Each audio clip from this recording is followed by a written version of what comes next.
Good evening, everyone. Thank you so much for joining us this evening on a very hazy, smoky day.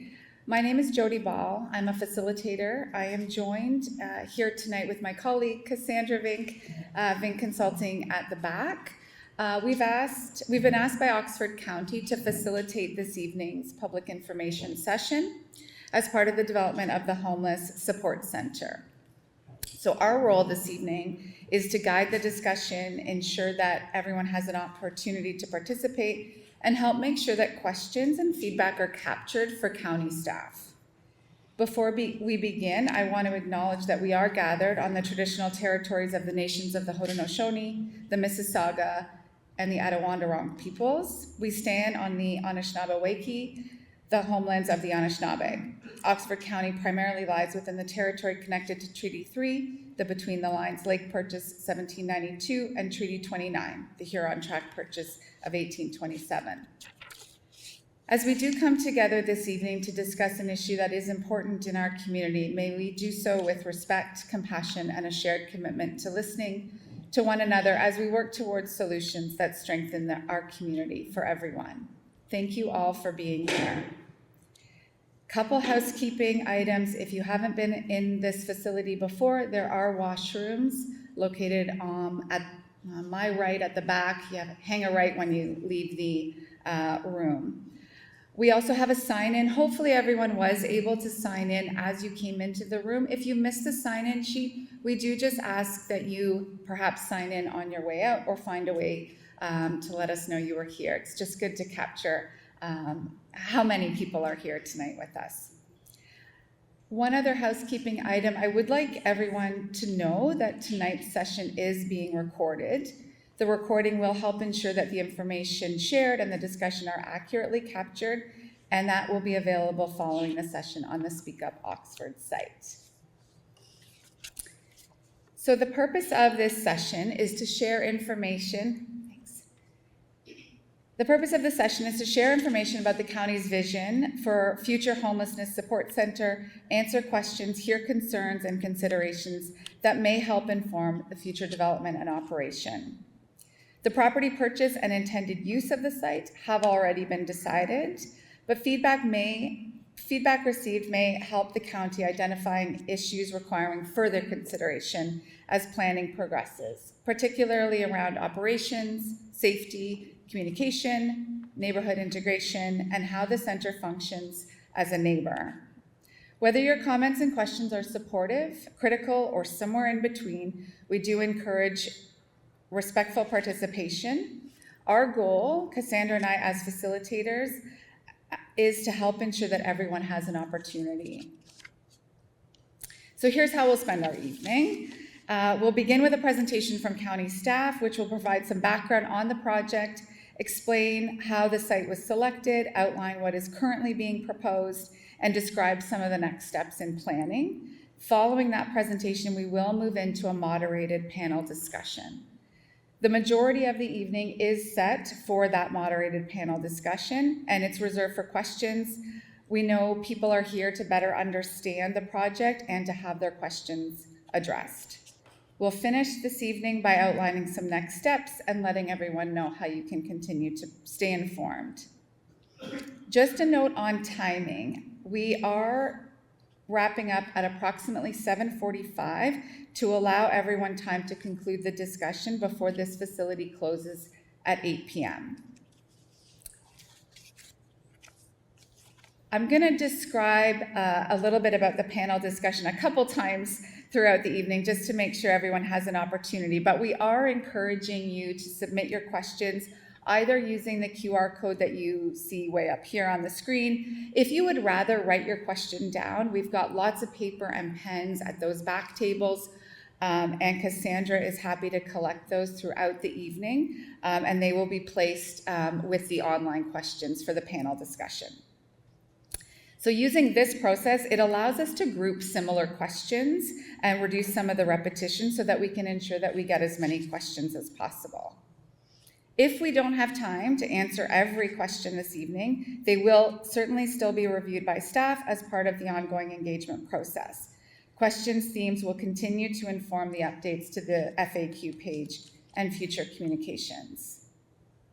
So at this point, I will invite Rebecca Smith, Director of Human Services with Oxford County, to begin the presentation. Rebecca will walk us through the planning context, explain why the county is pursuing a homelessness support center, how the site was selected, and what is currently proposed, and where we go from here. Thanks. Thank you, Jody. Good evening, everybody. Am I okay with the mic? Can everybody hear? Perfect. I want to make sure because I do speak a little bit soft, so please let me know as I go through the presentation. So we are here today to provide a little bit of background on the project and also to answer any questions that we can this evening, as well as ongoing as we proceed with the project. So first, to give a little bit of background, one slide up if you can. Give a little background on the timeline, very high level. So back in March of 2026, the County of Oxford Council approved a homelessness response strategy. Within that document, Council also adopted a recommendation to acquire a property in collaboration with the City of Woodstock for a homelessness support center that would seek to co-locate the existing emergency shelter services in the City of Woodstock. Later in December of 2025, County Council directed staff to proceed with the purchase of the property at 808 Dundas, which is the former YMCA site, and that property closed on May 29th of 2026. The current shelter system in Oxford County is run out of 3 existing locations. We have our College Ave location, which is the day space. We have our St. Paul's Anglican Church space, which is the overnight space. And then we also have the space at CMHA, and that's for the weekend day space. So our current system is spread across 3 different locations.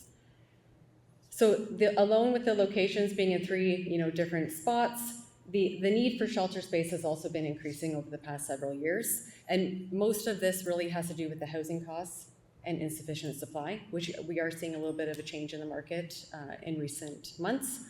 Increased cost of living, low wages and income support, as well as instability in those 3 locations that I mentioned above.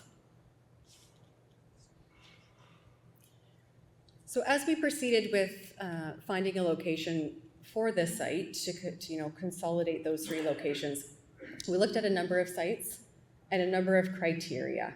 And that criteria, went as far as the site availability and the market value, the permitted use, if it was appropriately zoned for us to be able to have a shelter at that location, if the existing building on the site could easily be converted to support such a use, the size of the building to be able to accommodate all the needs that need to be operating out of the site, the proximity to existing services, the financial viability, including the potential renovation costs, as well as the condition of the building itself.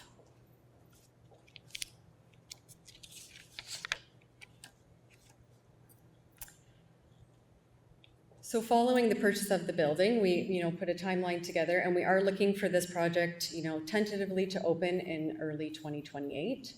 We do have to do some renovations on the site, so that will take probably the course of a year to get to that point. And there's 2 components to this emergency support center. One is the emergency shelter component, which is looking to co-locate those 3 separate locations, as well as support services, looking to actually bring our partners together to provide those supports in one co-location. So we are looking at this project as being 2 separate components, where we will be able to have all of our services run out of one building for these folks that need the support. And just to note here, we are, of course, looking for 24/7 staffing and support, 7 days a week. And the operator details will be determined later in the process as we get to that point. So moving forward, with proposed operations, we are looking for those collaborative partnerships. This is not going to be, solely run by the county. We are looking to our partners who are working in this space to assist with operating this center, as well as providing the supports. So we are looking to bring in the supports that these folks need. So this could be emergency supports, counseling, education and life skills training, mental health supports, addiction supports, as well as, the referrals that they need to get the support. In doing that, we are looking at a low barrier model. So that doesn't mean that there'll be no, rules or barriers in place. It just means that we're looking to reduce the barriers that folks currently have to access the current system. One of those barriers, as an example, is the 3 existing separate sites. That does pose a bit of a barrier for folks to be able to stay in one location and get the supports that they need. And oftentimes that's why you do see folks traveling from one location to the next. So that's a barrier that we are looking to address with that one sole location. The other piece to this is we are focusing on transitioning folks out of homelessness. While that is always the goal, as we work in this system, this is going to be very much a hard, fast goal with the providers and the partners that we're looking to, run out of this center as well. And then there is also the connection to the Wellness Heart Hub. And I'll turn it over to Jill Blair from the Woodstock Hospital very shortly, but just to give a little bit of an idea of what that would look like. The Wellness Center obviously is going to be open full-time, and I'll let Jill get into this in downtown Woodstock in probably the next year. But we will be able to make referrals into that system for these folks to get, the mental health and addiction support that they need. So we are working very closely in that space, and the 2 projects will actually mirror each other quite well in terms of the supports that we're able to offer, because that is a missing piece that we are looking to address. And I'll pass it over to Jill, who's the manager of outpatient mental health and addictions at the Woodstock Hospital, to give a little bit of update on that.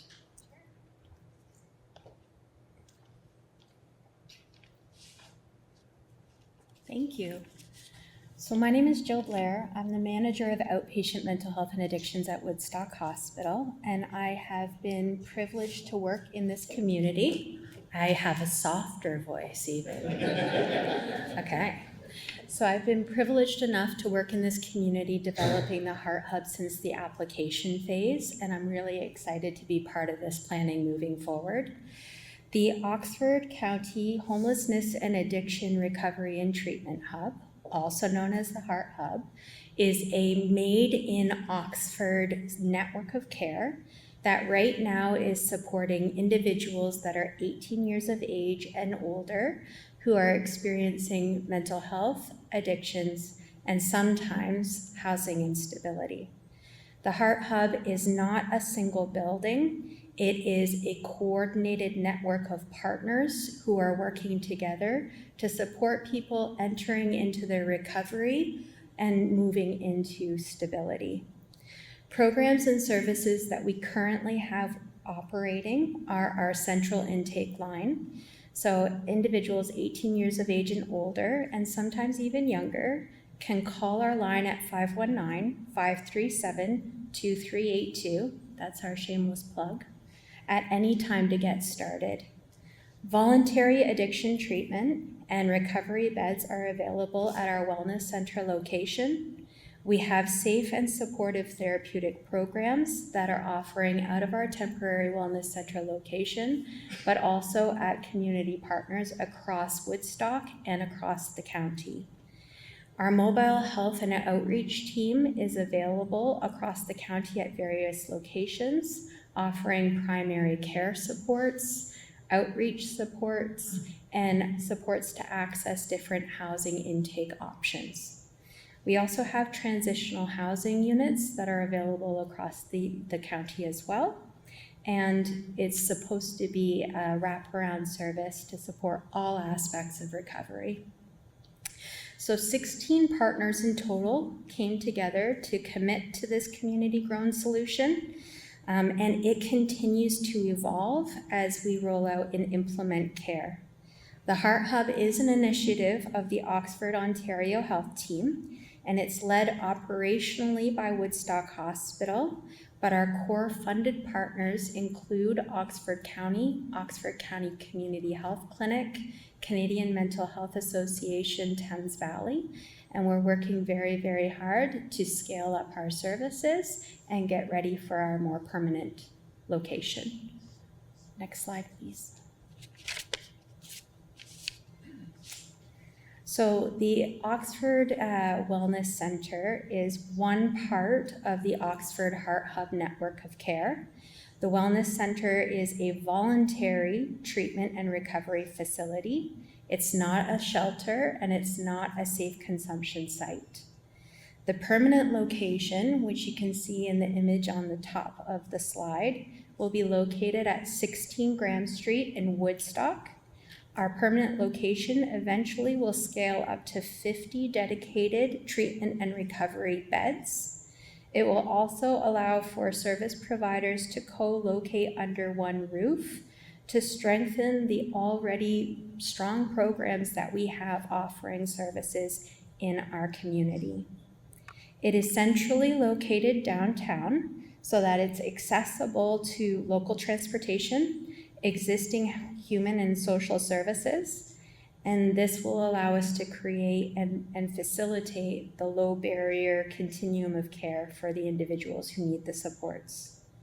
The Heart Hub has opened a temporary location. Right now, we're functioning out of 369 Huron Street in Woodstock, while the permanent location is under construction. At the Wellness Center, there is a dedicated team of healthcare professionals. We work together supporting clients with nursing staff, social workers, peer support staff, addiction mental health workers, therapists, nurse practitioners, and we also have a psychiatrist who is offering services to our clients. The anticipated completion of the permanent location is in summer of 2027, but until then, we continue to offer withdrawal management and longer-term 90-day treatment and support for individuals who are in need until we have the permanent location up and running. So thank you.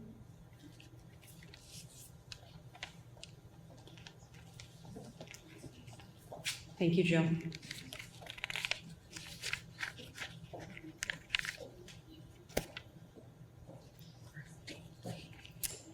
Now, over the course of the last couple of months, we have received a number of questions that we thought we should put into a bit of a frequently asked question, a few slides here, to maybe answer some of the questions that have been coming up the most frequently.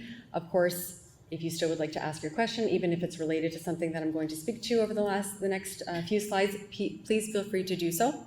But just to maybe get into some of the things that I know have been a bit of a concern for the community, just to provide a little bit of background. So maybe some focus on a bit of the proposed operation. So a combination of what the proposed model will be looking at in comparison to what's existing, and a few of the things that we are looking to improve with the new centralized location. The key questions here are the guests required to leave every day? In the current situation with 3 separate locations, the guests are required to leave each day. They can go to the day space and then they migrate over to the overnight space and potentially to the weekend space. With the proposed new model, as we will have a centralized location, we will have an opportunity to allow clients to be able to stay at the site so long as they're receiving the supports that they need. The second here are on-site support services provided.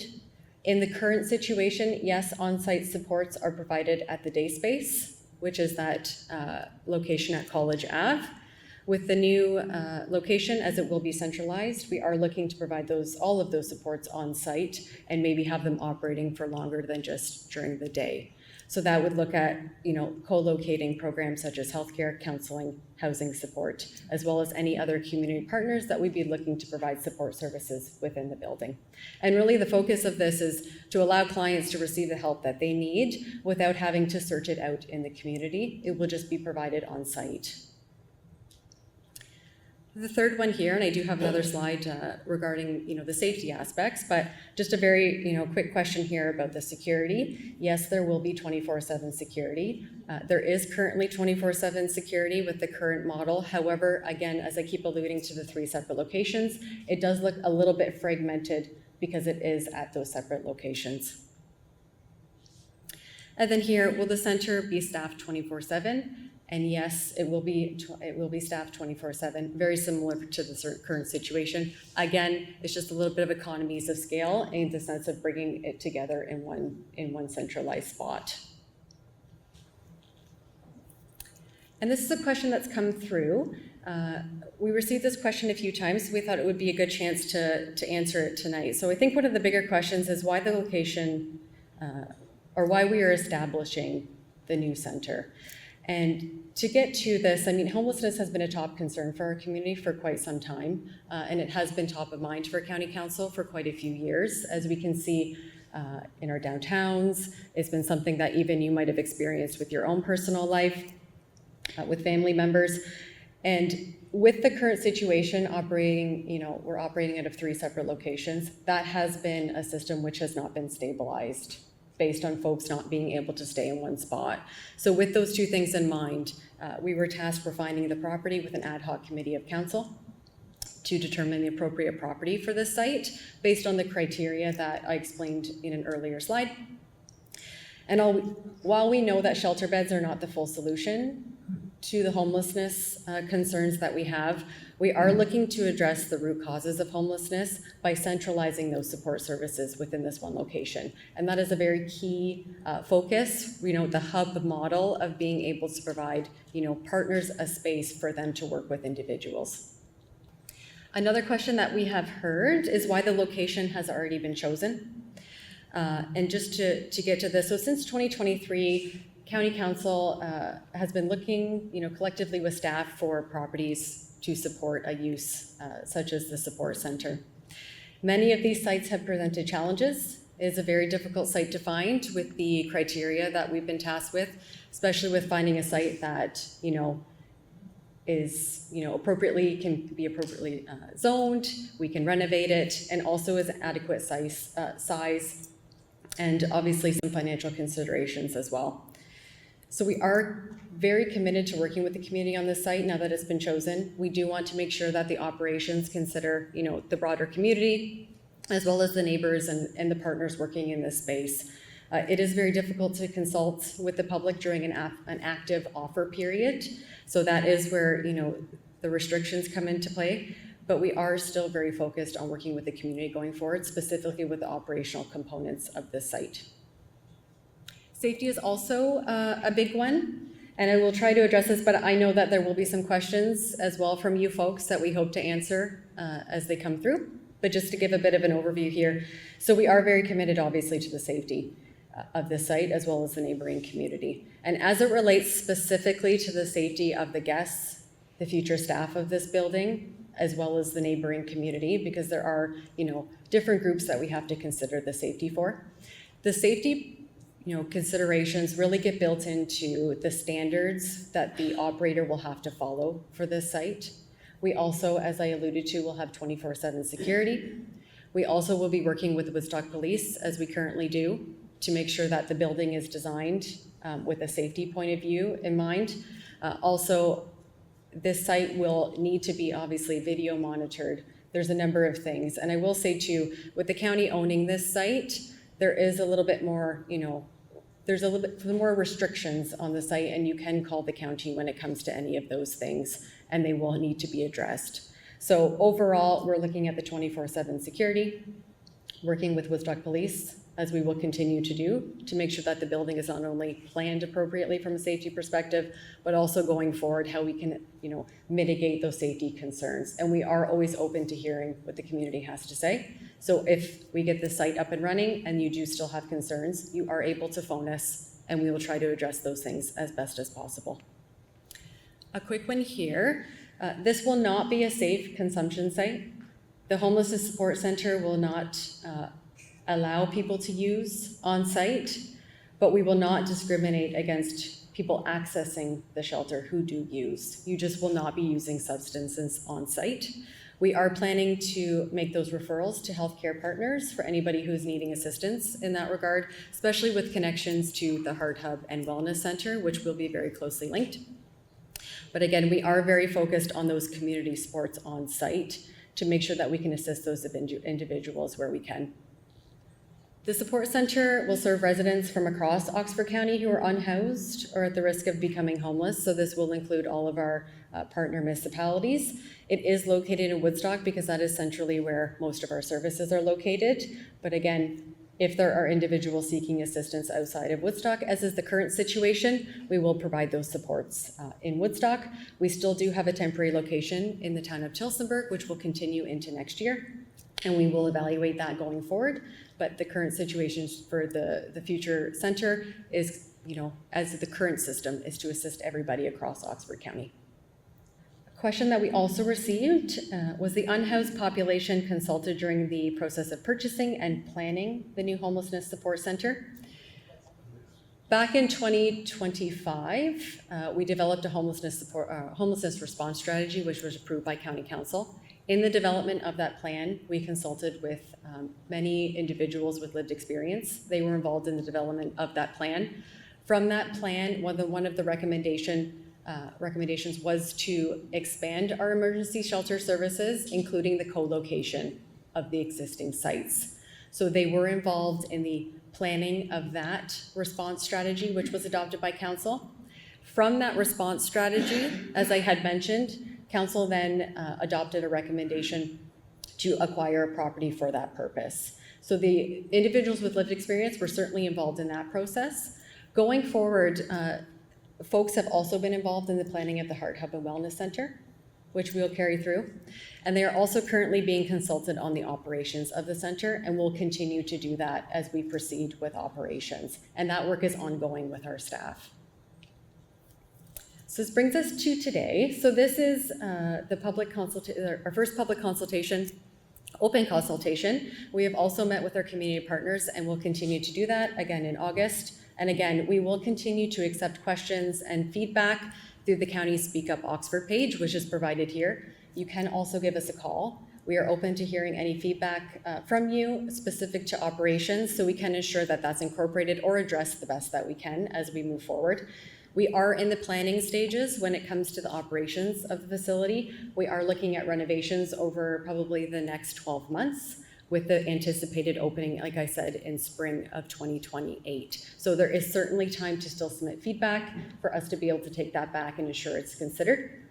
We will also be taking a report back to County Council, just with details regarding the public session and any other feedback that we received from those with lived experience, as well as our community partners working in this space.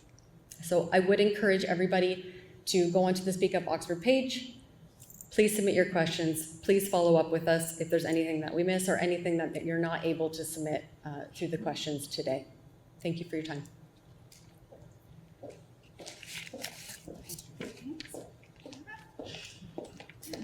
Thank you, Rebecca and Jillian. Bear with me. Okay, so now we're going to move into the panel discussion. This portion of the evening, as I mentioned, is intended to provide an opportunity for you to ask questions, seek clarification, and share considerations for county staff as planning continues. And our goal is to get to as many questions as possible, so we may be organizing questions and posing them to the panel. Just to introduce tonight's panel, you have met Rebecca, Director of Human Services at the county. Also from the county, we have Anthony Gilcetti, Manager of Housing and Homelessness. Hi, Anthony. Mike Amy, Manager of Facilities and Fleet. Hi, Mike. And you've also met Jillian Blair, Manager, Outpatient Mental Health and Addictions at Woodstock Hospital. So thank you for being here. And thank you for the questions. I can see them coming in. I know Cassandra's working on that at the back. So thank you for those that have already got some questions in. If you would still like to ask a question, there's lots of time. This is the QR code again. It's going to be on the next slide too, just so you know. And then, as I mentioned at the beginning, there's paper and pens at the back, and we will be continuing to collect questions throughout. So just a little bit more on how the panel works. The questions, as I mentioned, are based on the questions that you are asking this evening, either through that QR code or the paper at the back. Questions are selected not based on whether or not they're supportive or critical. We may combine questions for clarity, remove any personal information if somebody's included any. The only submissions that will be excluded is anything that's discriminatory or personally directed at an individual. Again, as Rebecca just said, and as I said at the beginning, the questions, if they're not addressed, they still will be received, and that Speak Up Oxford webpage will continually be updated as more information and additional questions come in. Okay, so we are going to start, and maybe we'll leave, Lindsay, thank you, that we'll leave this up here for the duration. And I'm going to pass a mic.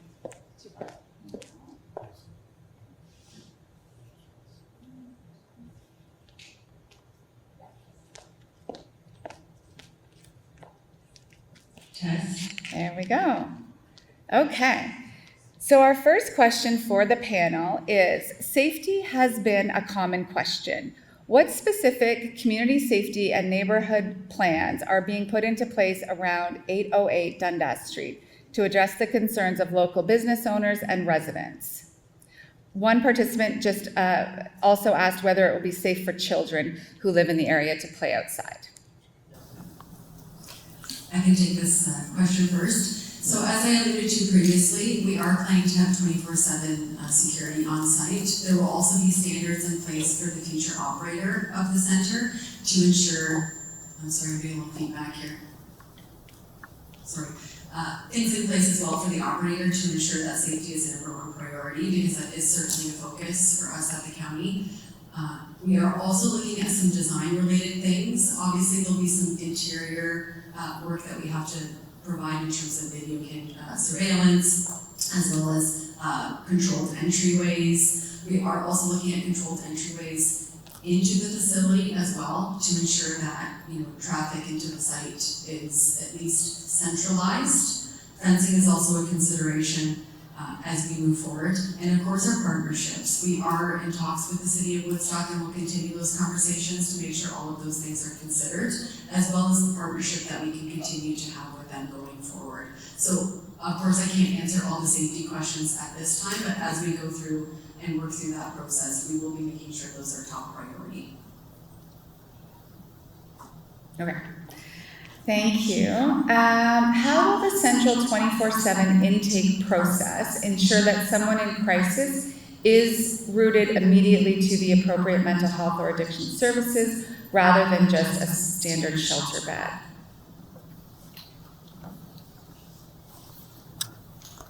So we currently already have the centralized line running through the Wellness Center and the Heart Hub.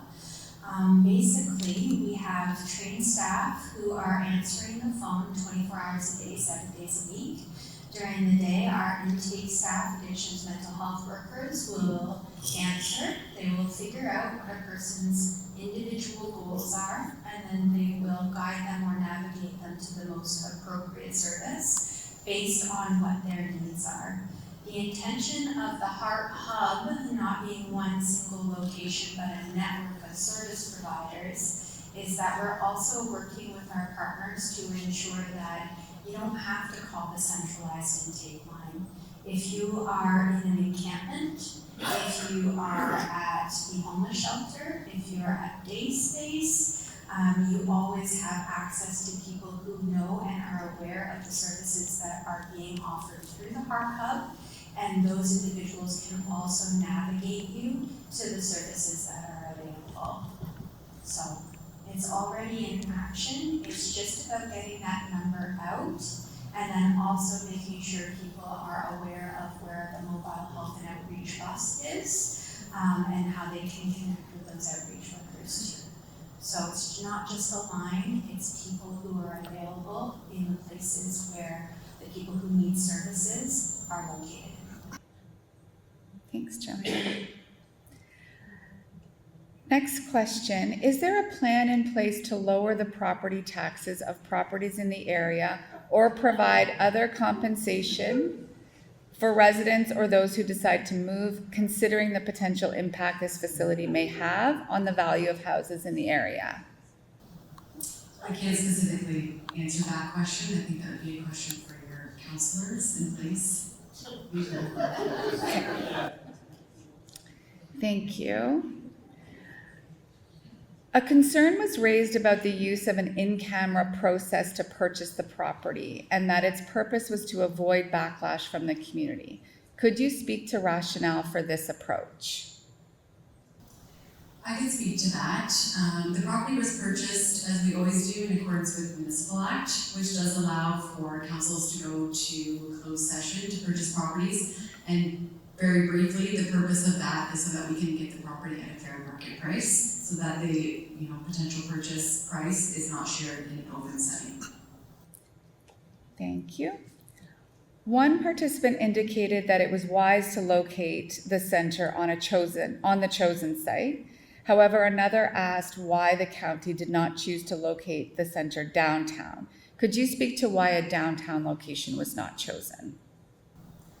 Certainly. So as I alluded to, we did look at a number of properties. Some of those did include properties within the periphery of the downtown. This is the property at the time that met the most criteria, and it is located just outside of the downtown, so we are still close to services. So certainly properties were considered, they just didn't meet all of the criteria that this site did. One piece of feedback was about the need to incorporate opportunities to support Indigenous communities disproportionately affected by homelessness. Could you speak to any plans to ensure culturally appropriate services for Indigenous people?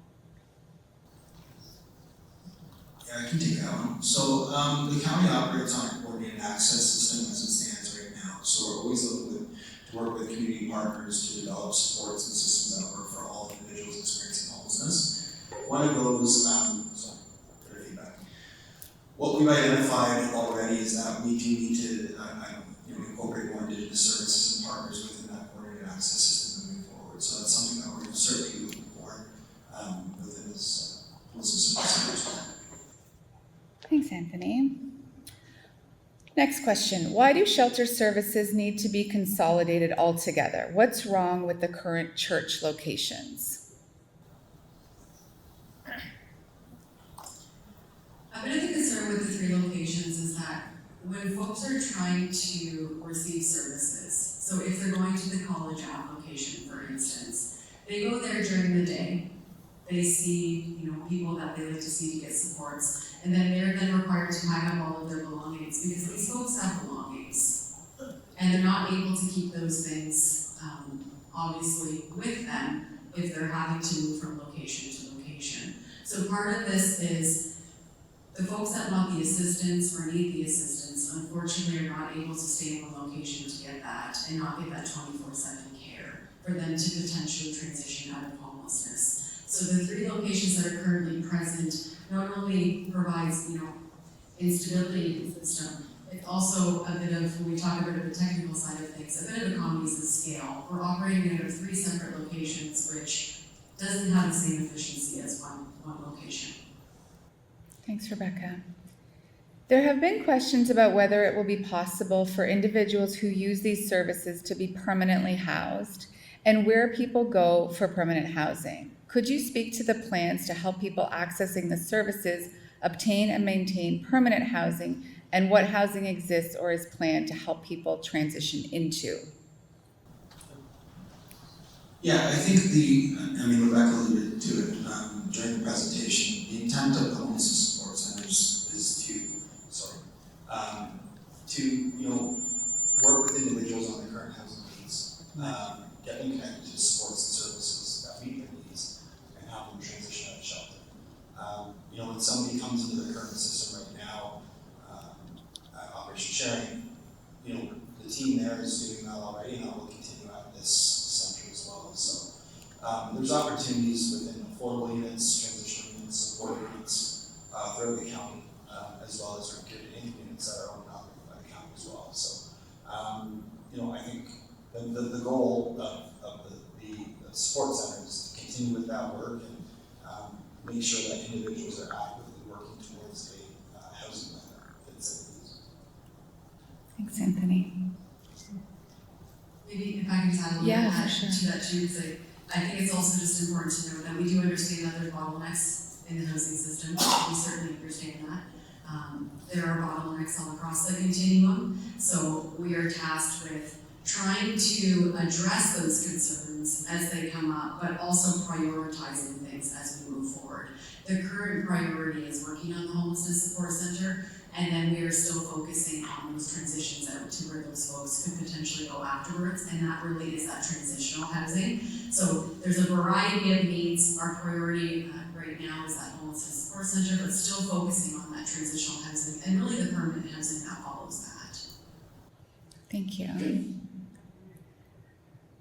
There are people experiencing absolute homelessness across the city. How will service providers get them to come to this location for help?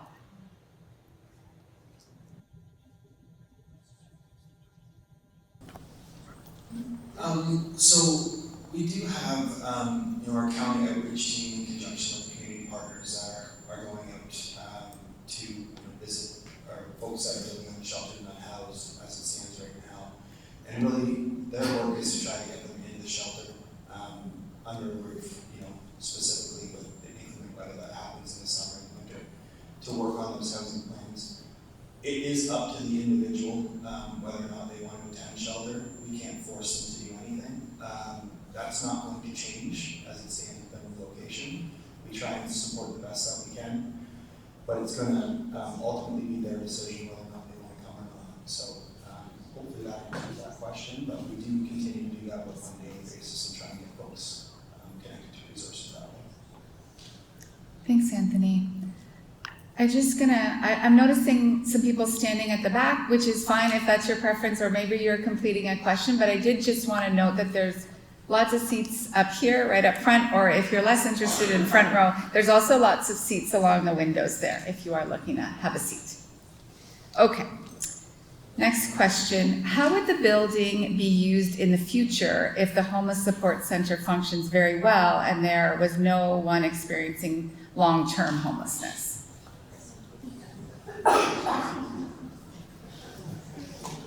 The goal is always to reduce homelessness.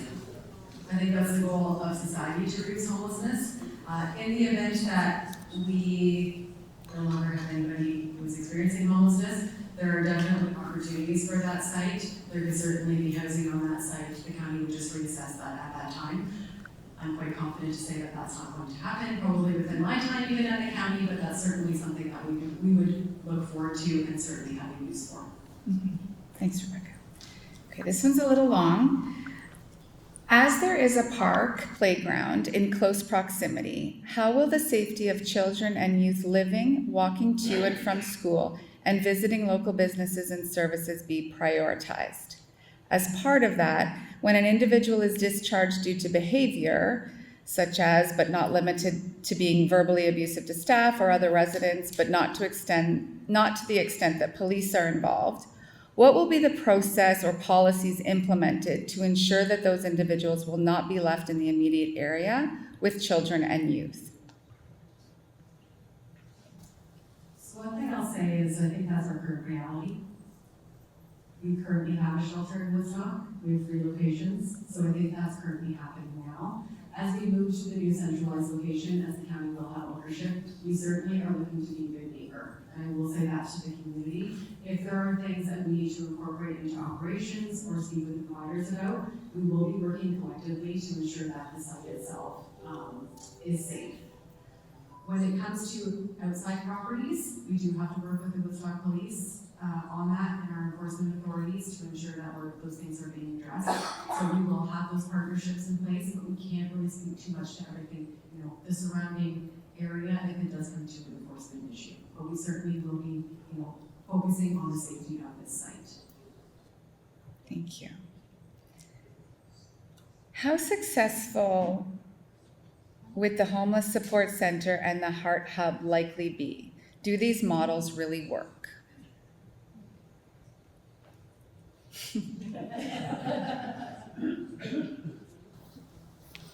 I always like an opportunity to share early successes, and so I really do believe in people. I believe in change. We can't hear you very Oh, well. I'm sorry, that was quiet voice again. I apologize. So I really do believe in people. I believe in change. I believe in opportunity, and I believe in community. So we opened our doors at the temporary location of the Wellness Center on December the 3rd. That's when we first started taking clients and enrolling clients into our program. We have done 2 rounds of 3-month treatment in that time. We had 9 people graduate from our program. They were experiencing housing instability and homelessness, not all of them, but lots of them. and they have successfully moved into transitional opportunities or been welcomed back at home where they previously hadn't been welcomed at home. They're engaging in our aftercare program and they're doing very well. Our data also demonstrates that of the clients that were discharged between now and June 15th, we have only had one repeat emergency department visit for those discharged clients in that time frame, which is a significant data point as well if we're looking at reducing the impact of community and on our healthcare. But it also indicates that those people have subsequent to leaving our facility been living a healthier lifestyle and are doing well right now. So I'm really, really excited about that. So those are early successes in a very, very small scale. I'm very excited to see what comes. But even of the things that we don't think of as successes, so someone leaves the facility early, they don't finish treatment, they might relapse and reuse substances. We've now built a community of trust and a place where they feel comfortable to come back and access care. If it didn't work the first time, doesn't matter whether it's your first time or your 18th time, you're gonna come in and you're gonna have access to that recovery journey if that's what your goal is. So yes, I do believe that this can be successful and this can be a great opportunity for a community to see change. But it's very, very much dependent on us all working together to do that. And so far, what I've seen is we have been the city, the county, community partners, volunteers who are coming through the door saying, oh, there we go. Oh no.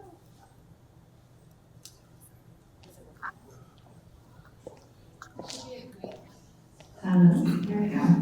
Volunteers are coming through the doors and community members and saying, what can we do to help? How can I support this? Like very, very early, we've only been 6-7 months in service and it's been very, very positive.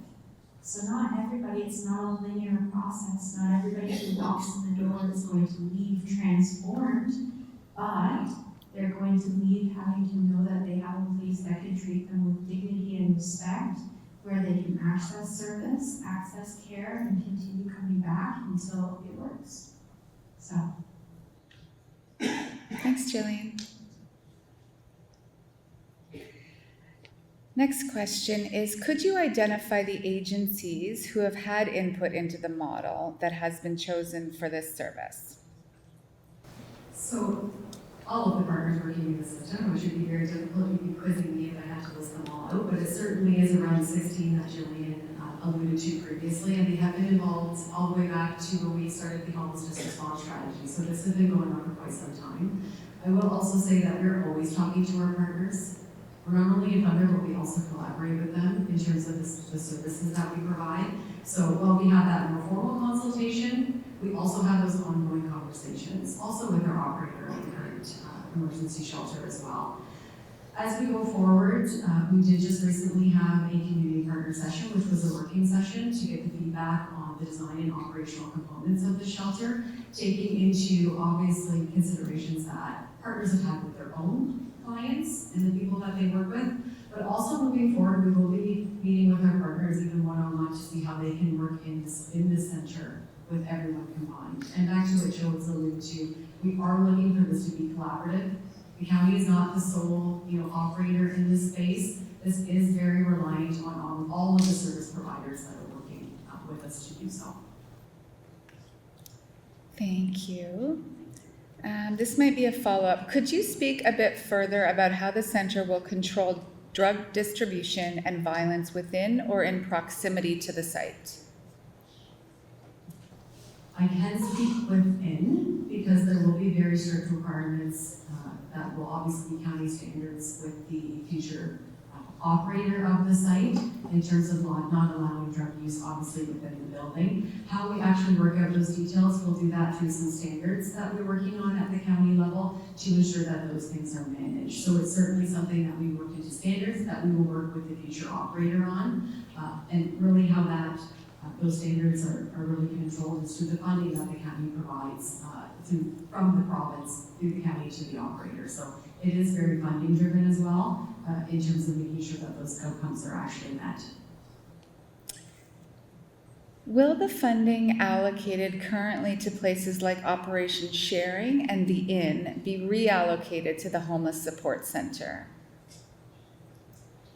So to that question, our current agreement with the operator is actually lining up with when the new center is expected to open. And as we would in any situation, when the county's looking to enter into an agreement with a service provider at the end of a term, we will be releasing a request for proposals, and that's very standard practice. We would be doing that regardless of a new, center being opened. So that will be released, which does mean that we'd be looking for, obviously, a new operator for this location. So I can say the current funding that we have for our emergency shelter system, the provincial funding that we provide, would be allocated to the operator at this location. So we certainly will be going through the competitive bidding process for that, just to ensure we're transparent with those providers. Thanks, Rebecca. What options will exist for people who choose not to use this service? Yeah, I think I alluded to that a bit earlier with regards to our outreach and how we're continually doing that on a daily basis in conjunction with our community partners.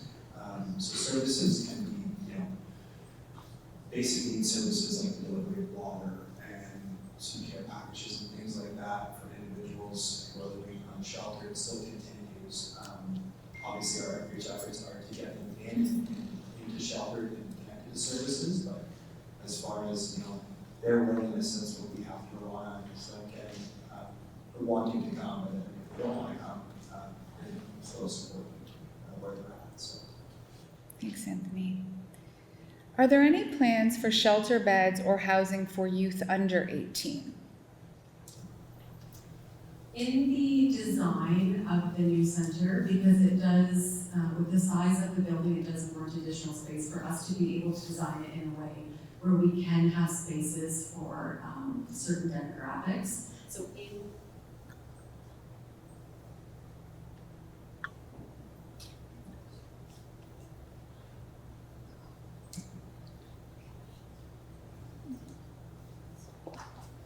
back? Okay, sorry, I think it's dying, so if I could lose me again, sorry. So we will have the opportunity to have different congregate groups within the building itself, and we'll be able to, based on need, change the availability of space within the building.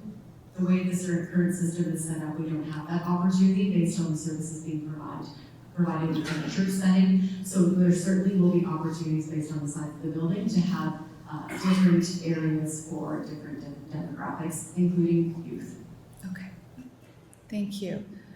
What portion of the cost to operate the center will be covered by the county, and who will be covering the other portion?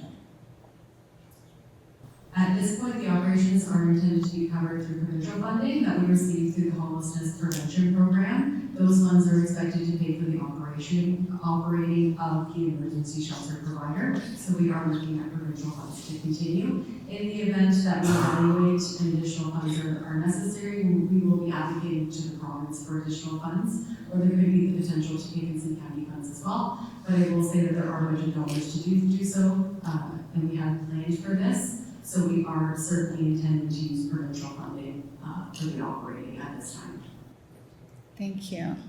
The next one has a couple questions kind of bundled together. So this one's a little long too. One individual asked whether the county would move people into Woodstock to access the center. And some related questions are related to whether the center would encourage other people from outside the community to come to Oxford, and how the county will ensure it is for people from Oxford who are accessing the center. Could you speak to these related questions?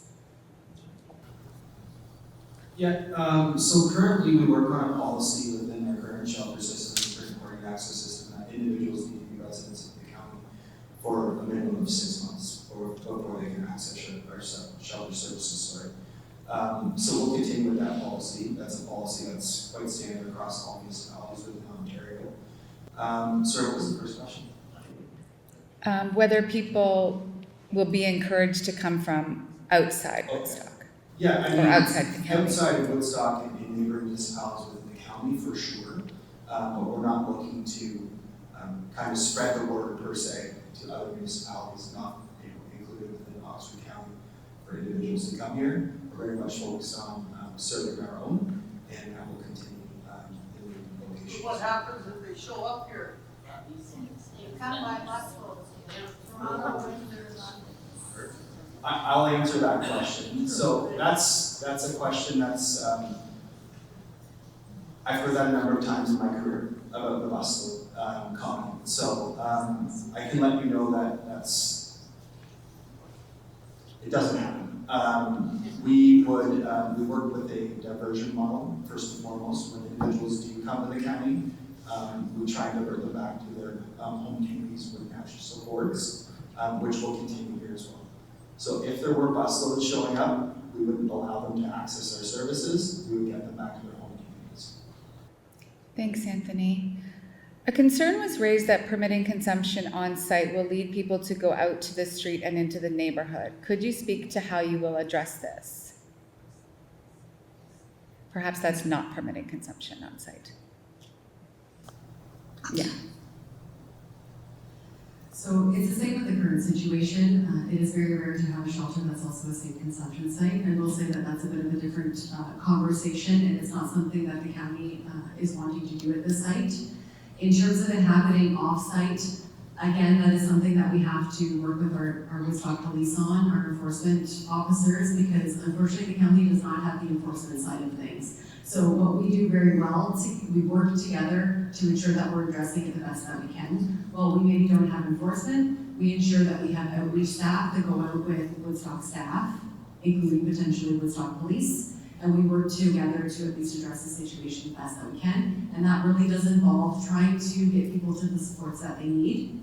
I do want to make, and I know this comment's been said, but we are working with people here, and I know even myself, if I'm told to do something, maybe you don't want to do, you might not do it. So we do have to also have that in the back of our minds that even though we want to provide the supports and offer these people the assistance that they may need, they don't always want to take it. So we are always out there trying to promote those services and get them to the help that they need.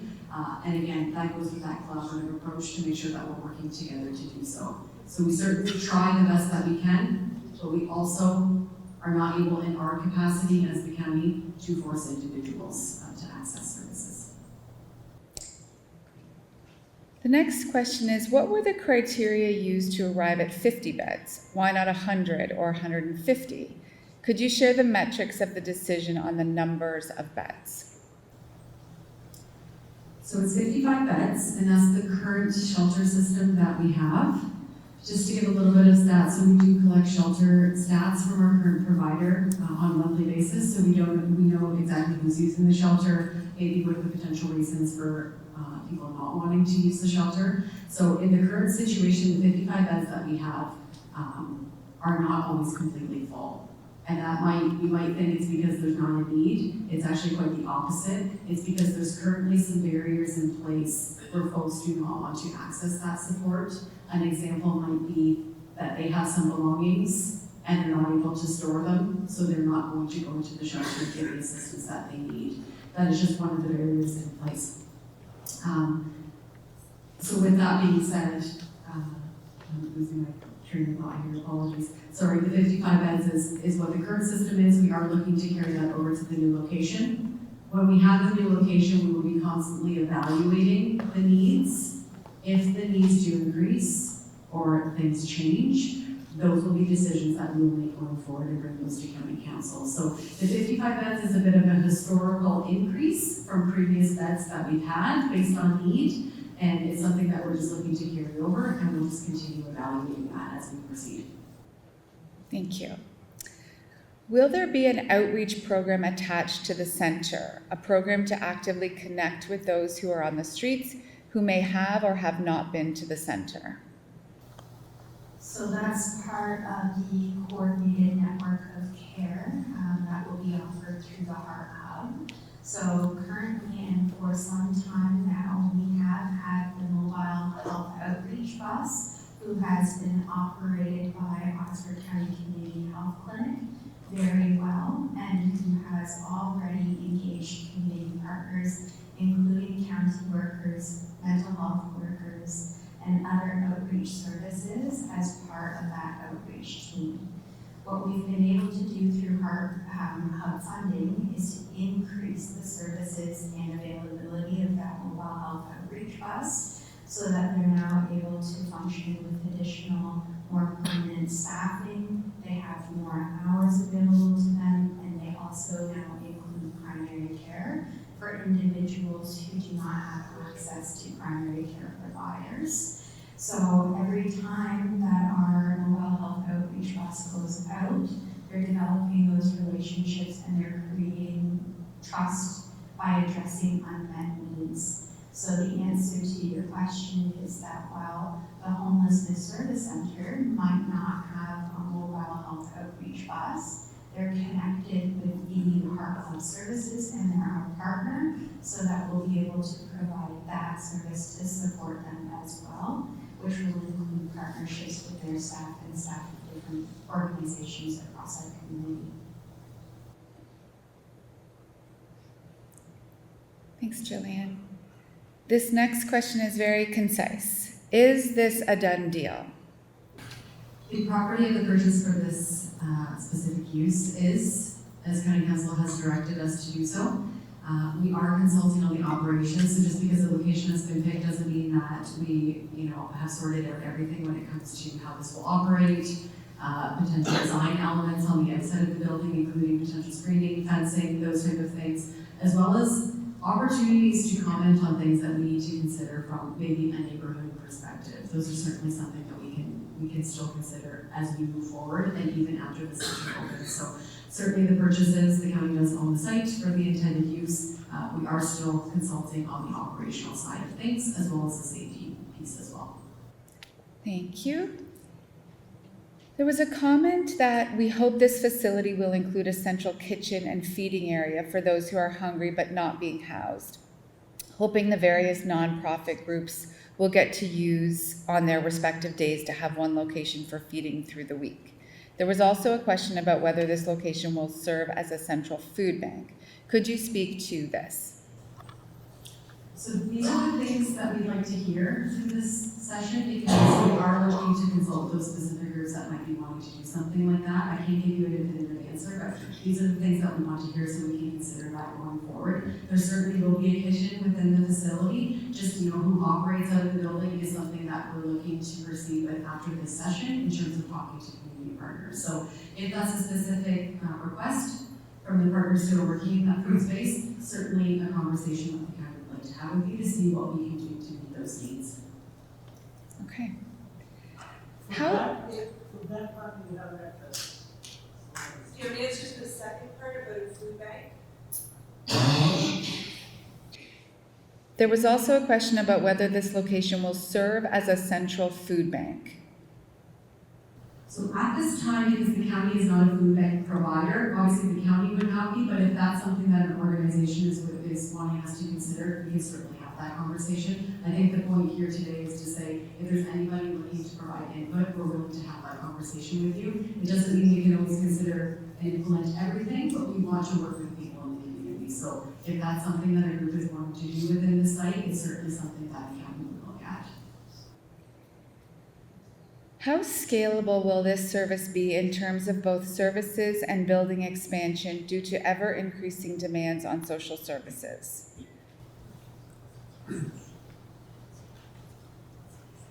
The size of the building allows us to have the opportunity to expand within the confines of the walls that currently exist. Because the building is set up over 2 floors and it's quite expansive, we are planning to use primarily the lower floor for the emergency shelter component, and then there will be opportunities for community partners to partake on the upper floor. That could include office space, it could include future transitional or supportive housing, it really could include, some things, meeting rooms, participation rooms for group programming. So within the confines of the building, because of the square footage that we have, there's certainly opportunities to plan for future growth. We do not want there to be future growth. We want this to be a system where people are able to get the support that they need and transition into, supportive type housing or transition out of homelessness. So the goal is not to grow the system, but the goal is to co-locate so that we can provide services they want. location. Okay. This next one is also a follow-up question. Rebecca spoke to this a bit in the presentation, but could you speak a bit further about the plan for security at the site and how much security is anticipated to be able to do without calling the police? So again, these are very specific things in terms of when we get down to the operations of the site and the standards that the county will have. These will be things that will work out through those standards. So in the current system, I don't want to speak too much to operations sharing, but we do find a bit of security there. It will need to be looked at in a bit of a different light because everything is being consolidated under one roof, so that will look a bit different in terms of efficiency. So what I can say to you is that we will be evaluating other municipalities and other providers to see what kind of that ratio looks like to ensure that we're adequately providing enough security at the site. So certainly look at what we're currently doing, as well as a bit of a scan of other areas to see what that scale looks like. Okay, thank you. How will the operator be chosen? So that'll be for the competitive bidding process, the request for proposal process, which is very standard when we're entering into service agreements with providers. Okay. Will the 3 current locations be closed or cease offering social services? If the 3 locations wanted to remain open, they certainly could. It just may be without the county funding that's currently provided to support the emergency shelter services from those locations. But certainly, it's not up to the county to decide whether those locations still provide those services. They can certainly do that. But again, we are looking to create that hub and we want to work with those providers. So we certainly don't want to have multiple locations providing similar services. So we are looking to work with those current locations to make sure we can at least offer some of the similar things over at this location moving forward. Okay, and then we've had more than one comment submitted indicating that people are proud or that they thank both the county and city council and staff, that they thank both county and city councils and staff for moving forward on this initiative after several years of need. It is also good to see the focus of helping people transition to a better way of life, and all of this has it is very positive on our society and Oxford. I don't know if you want to I'll move on to the question, but those were comments. How long will an individual be able to stay at the center? So again, those are things that we have to work through as we determine, as we move forward and seeing how long folks are willing to stay as long as they're getting support. So the goal of this center is that somebody is willing to transition from homelessness and they want to work with the providers and get the supports that they need.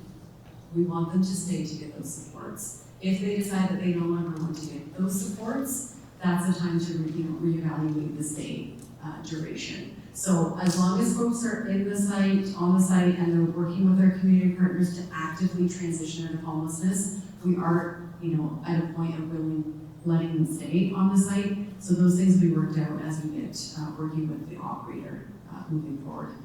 Okay. Next question. This is a great first step in solving the housing situation. What are potential next steps beyond 2028 for supportive housing in Oxford County?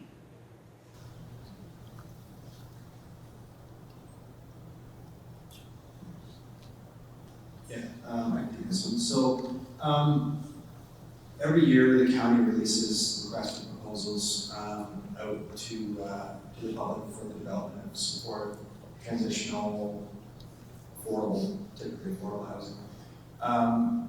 We are always looking for those partnerships.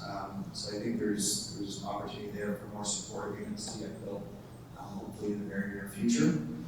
We just released an RFP, Linda there. We released an RFP late 2025, in which we are hopeful that we can deliver on, and that would create additional support units within the county. So that transition from the shelter to those units would be more seamless. If the center is intended to reduce homelessness, what specific reduction in the number of unhoused people is expected within the first year? And how will the public be able to track whether this target is actually achieved? I'll take that one as well. So the county recently paired with Build for Zero Canada, which is a national organization that helps communities like ourselves reduce chronic homelessness. We are currently working with that organization to develop that kind of target goal that we want to see on an annual basis. Second part of that question is how will we be able to track it? So again, through the work that we're doing with the county, with Build for Zero and the Canadian Alliance to End Homelessness, we are looking at developing more of a database that would be available to the public, that would be updated on a regular to show kind of what trends are, kind of who's actively homeless within our community, how many movements, the routes we're seeing, things like that. That would be available to the public. Just to add a little bit to that too, so the county has what's called a binding list, as does every other service manager or municipality dealing with homelessness concerns in Ontario. And what the binding list is essentially it's a list of individuals who want to identify as being homeless. And that list is, a very active list. Someone could, be actively homeless one day and maybe not actively homeless the next, so it is very fluid. So with that list, we are able to work with all of our coordinated partners to make sure that the people on the list are receiving the supports that they need. So we work very closely with that binding list, and it helps really drive, our direction going forward. So I just wanted to at least, mention that in terms of keeping an eye on the numbers. That is certainly something that we're looking to do. Also noting that when you create a system and you're trying to get people to use the system by reducing barriers, oftentimes you will see a bit of an increase in that list. And that doesn't always mean that we've had an increase in people experiencing homelessness. It is just meaning that people want to identify as being homeless because they want to receive supports. So it's actually, in a way, good if people are identifying on that list because we're then able to connect them to the supports that they need. So certainly we'll have those stats available online going forward, but I do want to note that there obviously are some caveats to that data that we have to explain from a staff perspective, but certainly going forward we'll make sure that's available. Thank you. I'm just going to skip the next question and ask Cassandra if you can. I can't read the whole next question, I think 33. So I'll come right back to it, but I'll go to the next one. So comments have been previously made by elected officials that this center will allow the county to have greater control over shelter services. What new tools will the county have as the owner of the center to allow it to improve outcomes for clients and the community? So very simple to that is the county owns the property. Very different from the current situation. While we might fund the operator, we don't have control over the properties themselves. So very different when we're a leasee in comparison to an owner. Obviously, in the current situation with, I'll just talk about the night shelter being out of a church, there are certain, design things that you cannot change within the confines of that building. Because we are creating this building to be purposely, I'd say, renovated for this use, and it will be owned by the county, we'll be able to make changes to the site to make sure that they meet the needs of clients, as much as possible. So the ownership does give a little bit of leverage to the county in terms of being able to address those concerns. Thank you, and thank you, Cassandra, for fixing the question. Before this facility opens, will the county publicly release a complete operating plan that includes security measures, screening for dangerous items, violence response protocols, policies regarding minors, projected maintenance costs and measurable outcomes, showing how the project will reduce homelessness and encampments, and if not, why not? So because this is a very big project and we would do this regardless, and we will be reporting back to County Council on a pretty frequent basis as we proceed through this project. We will be posting updates on that Speak Up Oxford page as well. If you find that there's something, that you would like to be shared publicly that you don't think is on that Speak Up Oxford page, we are very willing to share as much information as we possibly can. I will say when it comes to the actual details and standards as we work with the future provider, a lot of those things are worked into an agreement or a service agreement with the future provider. So some of those things would be specific discussions between the county and the future provider. But I will say we will be going back to council with reports on this, ensuring that we share as much detail as possible. Okay, thank you. Will the county report publicly on how much of the Housing for All reserve is spent on homelessness services versus affordable housing development, so residents can see how the reserve is being used over time? Yes, so that is reported annually through the annual budget process. So we certainly share all of the projects that fall under the Housing for All reserve, and very willing to share that information as it is certainly something we're transparent about. Okay. The next one asks, Rebecca, you already spoke a little bit about the procurement process for selecting an operator, but could you also comment on whether the future operator will be for profit or could be, I guess? I can't comment on that because we certainly have to go through a competitive process and we have to be transparent with that in terms of issuing and being fair. So when we do issue a request for a proposal, there will be a number of criteria that we're looking for when it comes to the provider, and we will be evaluating any submissions that come in based on that criteria. So I can't really speak to whether for-profit or non-profit. It will be more about meeting, the requirements of the request for proposal and what we would like to see operating out of that site. Okay. Could a neighborhood liaison committee be created so residents and businesses have direct contact for any ongoing concerns? Without me saying my name, you can certainly reach out to us at the county. I will say, because this is a very high priority project, we want to get back to you. This is certainly something that we want to hear your feedback on. So if you feel like you're reaching out and you're not getting a call back or an answer back, please let us know. We do want to get back to you. So I would say, if there are neighborhood concerns, I think the best way is please let us know, contact us directly, and we'll make sure that we either meet with you or address those concerns as best as we can. Would police dispatch on priority of call and only be able to attend based on officer availability? I can't speak to Woodstock Police, unfortunately, because it's not under the county's purview, but again, I'll say what I've been saying. We are working with the Woodstock Police as we, develop the center, making sure that we are as collaborative as we possibly can be. Also noting that the Woodstock Police and Police Enforcement has different, legislation and rules that they follow in comparison to obviously the county and the community partners. Okay. At this time, could you speak to anything further about how the center will screen for illegal drugs, weapons, or other prohibited items from entering the building? I would say that's an intake process. Typically, anybody coming into a shelter setting, they do have to meet with somebody before, they're accepted into the shelter. So that is certainly part of that process. And I don't want to speak on Operation Showing's behalf, but that is certainly part of that process as well with the current situation. Okay. Do you anticipate having a formal code of conduct for guests, and what protocols do you anticipate to prevent and respond to violence or assaults between guests? Yes, there will certainly be protocols in place. Again, I'll look back to those county standards. And those will be things that we'll work with the operator on to ensure that, not just clients, but also staff safety, as well as the surrounding neighborhood. Okay. The next question is, what is the current housing situation in terms of waiting lists and availability?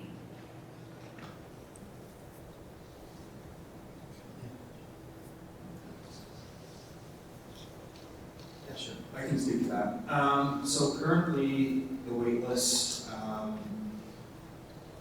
it's probably anywhere between 8 to 10 years for our GI housing in the county, which is not necessarily unique to the county. That's across the province. Some municipalities are longer. So We continue to develop as fast as we can. I kind of alluded to that earlier with the release of RFPs and the support from our council, all the money that we put towards capital. We, as the service manager for housing within the county, again, we rely on provincial dollars and federal funding as well in certain aspects to continue to build. We will continue to do that as part of our role as a service manager in conjunction with Homelessness Support Centre and try to do everything that goes in it. So hopefully that answers the question. And maybe just to add to that too, we are not unique here in Oxford County. I think that's very important to say. This is across Ontario in terms of, housing supply challenges, and specifically homelessness. So just to maybe make it, very apparent that while we have, large wait lists, this is across Ontario. It's certainly not just us. Thank you. This one's a little long, so I will read it and I can repeat it if needed. The county has stated that the center prioritizes moving unhoused people rapidly from the street or emergency shelters into stable long-term housing. How will the county ensure that people who are precariously housed, seniors on fixed incomes, or individuals on ODSP and OW who may have been waiting for RGI housing are not left behind? Why has supportive housing become the priority when many residents cannot afford market rent and continue to need RGI housing? So we're only talking about one segment of the social services system. There is a whole other system of social assistance. So I will say, while tonight seems like a priority when it comes to homelessness, supportive transitional housing, in terms of that continuum of care, there is certainly still focus on the social assistance programs as well. Just noting that social assistance programs are mandated by the province. We simply, as the county,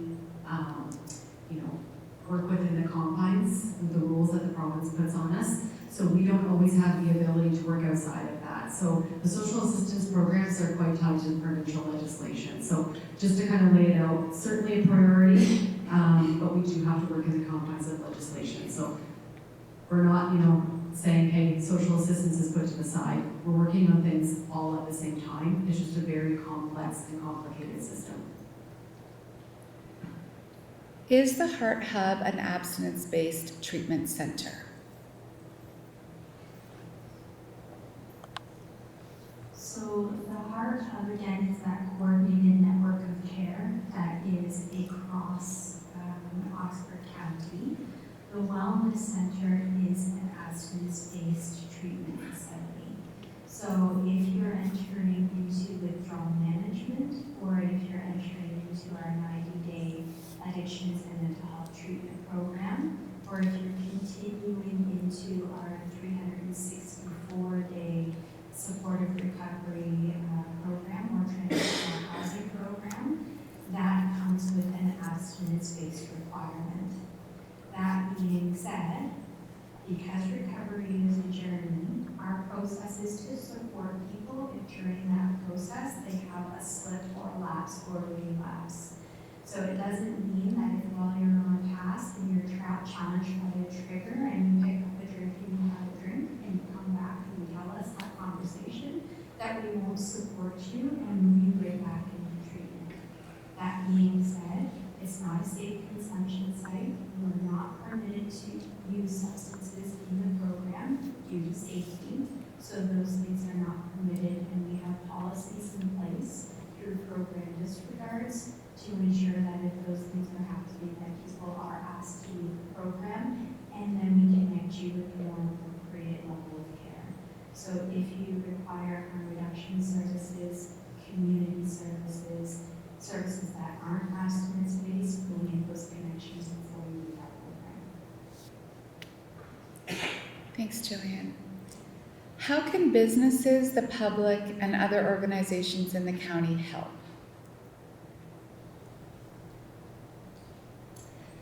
We're looking for all the help that we can get. Again, I keep alluding to the collaboration of this project because we are not just the county providing the service. We actually, as a county, are providing the building. To make it quite clear, so we're providing the building for all our partners to come together.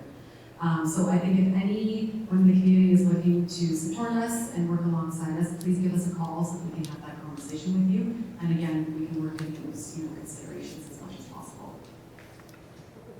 Thank you.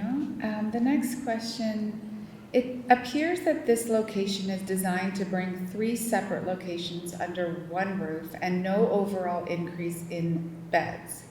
I'm aware of groups delivering 50 to 100 meals a day. What else is being done to provide services for others experiencing homelessness? I think this may be tied to a couple of previous questions. So outside of this system, we still have obviously our social assistance programs. We also have very extensive outreach, and that outreach includes Heart Hub, which Jill alluded to earlier. It also includes some of our county staff as well, and we do team up with our area municipal staff, Chilsonburg, Ingersoll, and Woodstock, to ensure that we're addressing the support in the encampments as well. So I think second to the Homelessness Support Centre, there's obviously the outreach services, as well as all of the current services provided by our partners as well, which would be too many to name at this point, but there's certainly services being provided. And I think the scale at which the services are being provided across the county is something that we're looking to kind of hone in and provide under one location. So I would say there's certainly services provided outside of, the future location. Okay. What will police or neighbors be able to do if there is drug use on the property?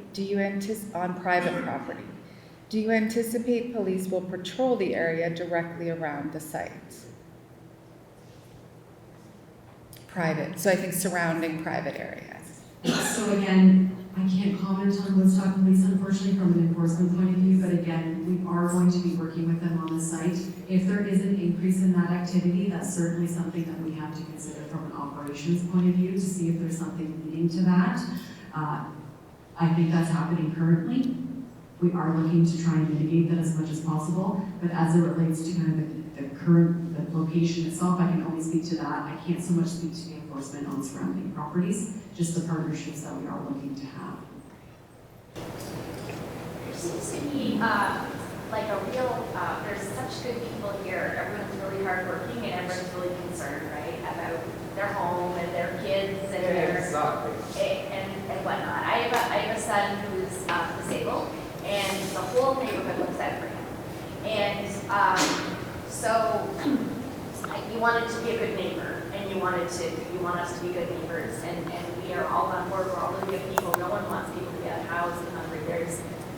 But your view of it the whole time, there's been no mention of the unhoused people who are working. There are people who are working, and they can't feed their kids, and they don't have a place to live, and they're working.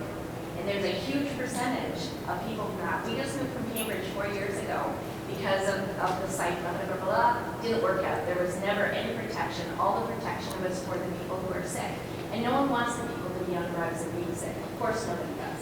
But there has to be also consideration for the vulnerable people like kids and people with disabilities that are in that community who really, we all got blindsided, right? So it's disgusting that you have just kind of landed here with all these excellent points and whatnot, but there's been, all you're talking about are people with all these addictions and not the people who genuinely are unhoused and working and can't feed their kids. I think our neighborhood would support and love to have, moms or people that are in domestic violence situations coming and living there, that are working hard, that need care for their kids so they can get out and work. We're all on board for that. But we don't want to have things that are dangerous and zombies walking with very dangerous situations going on. And that makes me sound like a monster that they don't care about people with drugs. That's not what I'm saying. I just think if we are trying to make a homeless a place for unhoused people, could we, since we didn't really get to ever say anything before. So first, thank you for the question and comment. If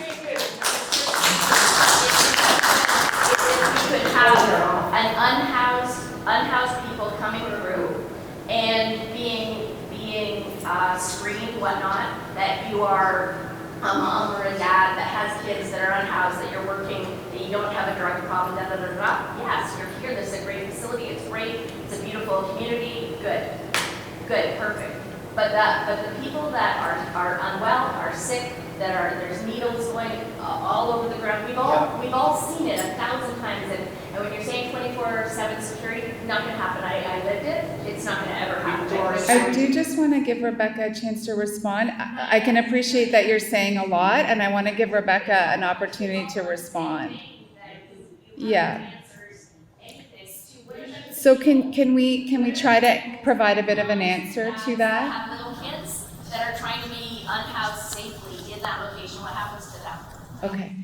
Can I just, let's just pause for a second. I do want to give Rebecca. Or since we've not been able She's to a have. moderator. Sorry, I can't know. It says right there, only questions. Okay, so Why are we? I'm going to pause. I've been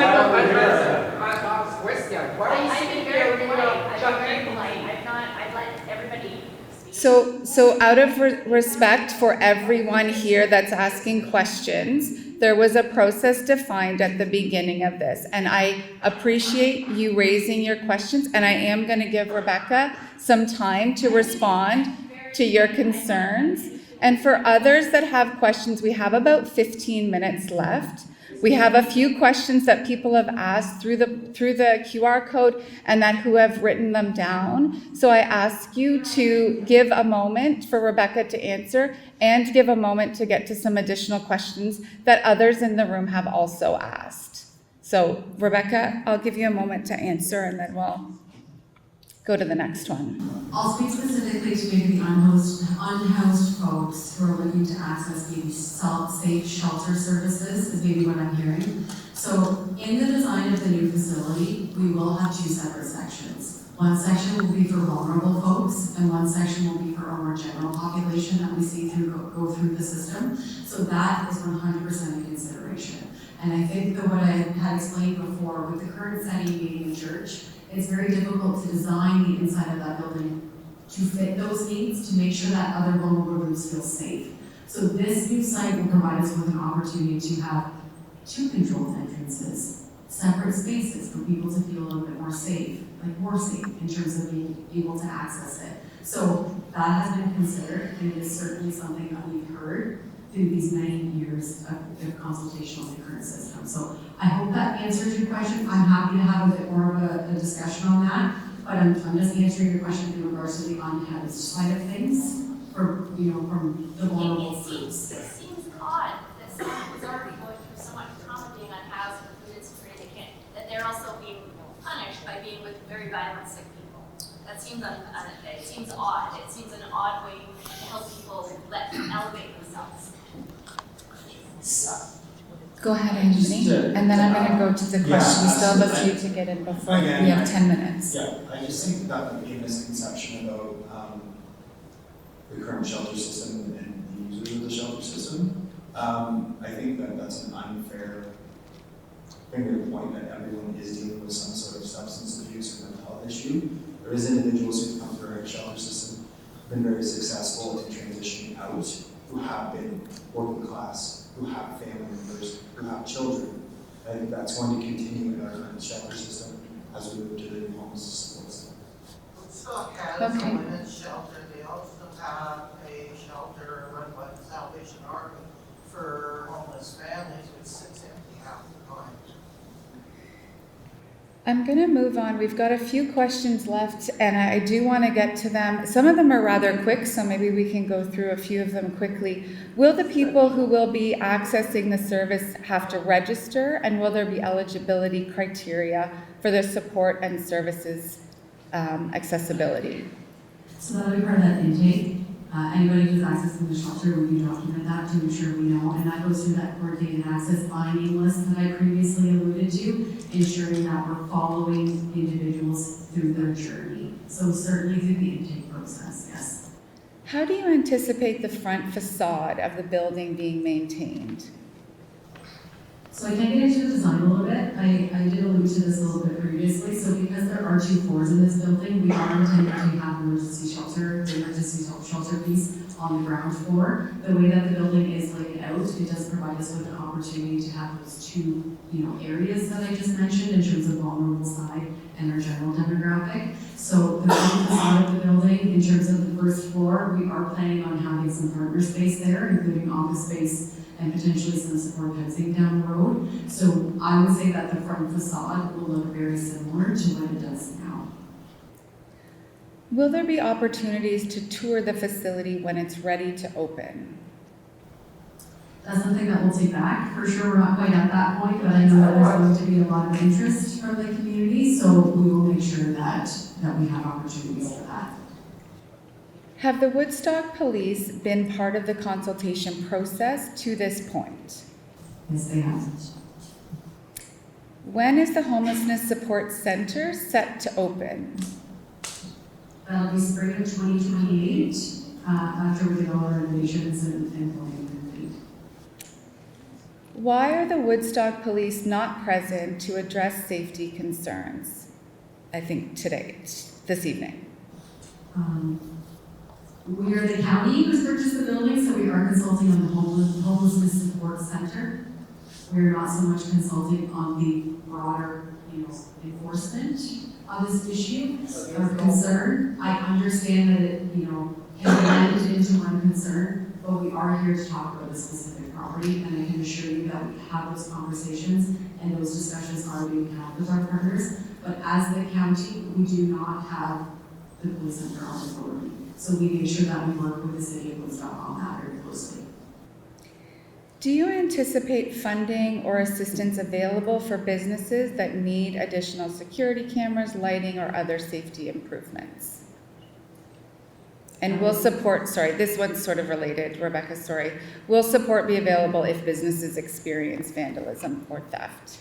I would say, no, we wouldn't have funding to, provide security cameras from the county level. However, because we will have that 24/7 security on site, we will be monitoring the perimeter of the property. So certainly for those immediate neighbors, I would say that there will be some available assistance on that, specifically if there's folks who are kind of, congregating around the perimeter of the site. What about outside the Well, property? I just encourage, if you have any more questions, we've got 5 minutes left. If you want to write it down and provide it at the back. Well, we've got a few. We have a few more that people have submitted that we're going to get to in our last few What moments. about kids living in the community with these people walking around, sorry? Okay. Homeless people walking around with needles, some of them not. What is the protection? Police not going to do anything? Okay, let's pause. Any other comments, Rebecca, on the drugs in the community? Why don't we vote on it? Why don't the whole community vote on it? No. I'm going to let Rebecca respond to the question. Nice deflection. And then we are going to get to our 2 or 3 more questions that we have, and then we're going to wrap up. Why don't we vote on it? There's no voting as part of this process. Okay. Do you want to listen to Rebecca's response? I think. Okay. Rebecca, any other comments on the use of drugs? One thing that I can say, and I think it's a little bit difficult, the county does not have Woodstock Police under our jurisdiction, and Woodstock Police also are following provincial legislation. So I think that's certainly something that I know they go hand in hand, but for the purposes of this discussion, we are here to consult the Homelessness Support Centre. If there are greater safety concerns with the entire community, those are certainly something that we just, discuss with the MPP and with your elected officials, because that is something that's not within, county staff's purview. Will service users be entering off the front door of Dundas, or will there be another entrance? So we are planning to have the emergency shelter guests enter at the rear of the building, because that's where the entrance to the lower floor is currently located. What happens if this building comes back as non-functional for the purposes of the purposes that the county has bought the building for? So through the due diligence process of purchasing the building, we have looked at this in great lengths. That includes building condition assessments, looking at the cost of operating, all of the costs associated with renovations, as well as consulting with community partners on how this can actually be laid out and designed to appropriately serve, the community. And again, this is not something new. We've been consulting with our partners for quite some time and hearing that feedback. So this center is taking all of that feedback, and putting action to it. Is there an expected next public meeting day at this point? There isn't an expected public meeting date, however, you can certainly attend county council, and we will be providing ongoing reports back to them on the status of this project. Okay. Before I wrap up in the last couple of minutes, is there anything from the panel that you want to say that maybe hasn't been shared that you'd like to make a final comment on? I think just maybe one last comment. I understand that there are concerns. I truly do understand. No, you don't. It's all script. It's all script. If you're able to submit any comments, or if you'd like to call us directly. Right. Why would we call directly when we're here? I am a baby boomer, and I work every day of my life, as all these people have. This will not work. Good. And if you go back, it will not work.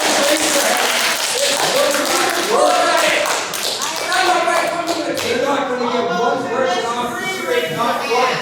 This is a waste of money. Waste of money. Give you people up there great, well-paid jobs. Okay, so I'm gonna wrap this up right now. So for those of you that submitted questions, for those of you that are here this evening, thank you for your questions and your time. I know these conversations are complicated and they are challenging, and I do appreciate you being part of the evening. As Rebecca said, the discussion doesn't end. Staff will continue to review the questions. You can reach out to staff if you have additional questions, additional concerns and considerations. I think Rebecca said it a few times, that their staff is open and wanting to hear questions and have discussions. We do encourage everyone to continue following up with the Speak Up Oxford. On behalf of the county, myself and Cassandra, thank you again for joining. The feedback, the questions contribute to a better understanding of the community issues that will help inform planning of the center going forward. Have a safe trip home.